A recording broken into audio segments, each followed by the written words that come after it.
You know, for decades, we've all heard these stories, tales of the Third Reich being tangled up with dark magic and secret mystical powers. But how much of that is actually real, and how much is just pure myth? Well, today, we're going to dig in and separate the historical fact from the Hollywood fiction. I mean, you know the image, right? You've got SS officers in those long black coats racing across the globe to find the Ark of the Covenant or some other ancient artifact that's going to grant them ultimate power. And you've got to admit, it's a really powerful and compelling story.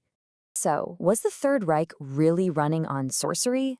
Were there actual dark rituals happening in secret castles? That's the big question here. And the answer, well, it's a lot more complicated and honestly way more disturbing than any of the myths would have you believe. All right, so where does this whole idea even come from? Well, a lot of it kicks off with this popular theory that some powerful, secret society was the real mastermind behind the entire Nazi Party. So you always hear about the Thule Society. It's painted as this shadowy cabal, the puppet masters pulling all the strings. But the reality? It's kind of different. It was a real group for sure, but it was basically a fringe political club. And here's the kicker. Its most active period was before the Nazis even took power. There's zero proof Hitler was ever a member. So no, they weren't some secret occult council. But their ideas, that toxic mix of nationalism and anti-Semitism, were incredibly influential.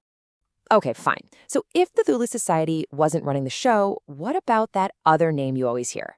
The Vril Society? You know, the one with the supposed flying saucers and mystical energy? And this is a perfect example of how these myths just take off. The entire idea of real energy, get this, it comes from a science fiction novel written back in 1871. And unlike the Thule Society, there is almost no credible wartime evidence that a Vril society even existed. The stories exploded after the war, mostly in conspiracy books. So yeah, historians are pretty much all in agreement here. It's almost certainly just a story. So if these big secret societies weren't really pulling the strings, does that mean no one in the Nazi leadership believed in this stuff? Oh, absolutely not. Because there was one guy. One man who was a true believer. Heinrich Himmler. Just listen to this.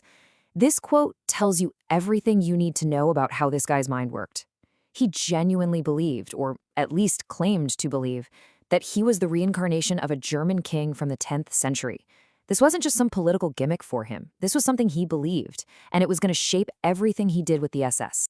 And this wasn't just some weird, private thought. His worldview translated directly into action. He literally saw the SS as a new spiritual order, bringing in ancient runes and bizarre neo-pagan rituals.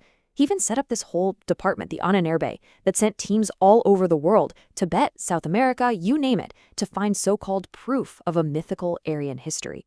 This was his pet project, and it was funded by the state. Okay, but this is probably the most important point we need to make. Himmler's bizarre beliefs are, they're wild to read about, but they were not the source of his power. His real terrifying power, that came from controlling the SS, the Gestapo, and that whole horrifying network of concentration camps. It was brutal, bureaucratic muscle, not magic. And that really gets to the heart of it all.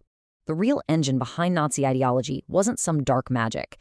It was something that pretended to be science, which, in the end, made it so much more dangerous.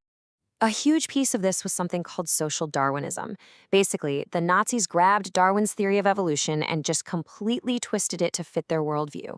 They believed that human history was just one long, brutal fight between races, and that the fittest, who they called the Aryan race, was destined to either dominate or just destroy everyone else. So these were the actual ideas that drove their policies and pushed them into war. See, instead of magic spells, you had scientific racism that gave them a so-called justification for persecution.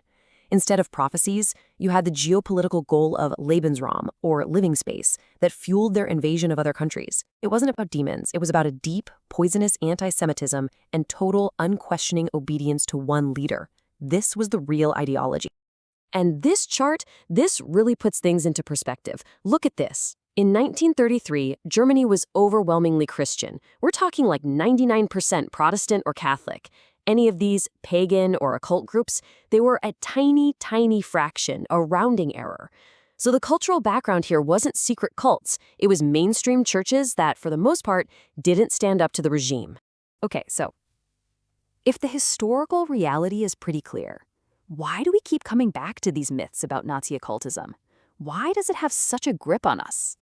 Well, for starters, the sheer horror of it all, it almost feels like it needs some kind of supernatural cause, right? And it's also a way of pushing the blame away.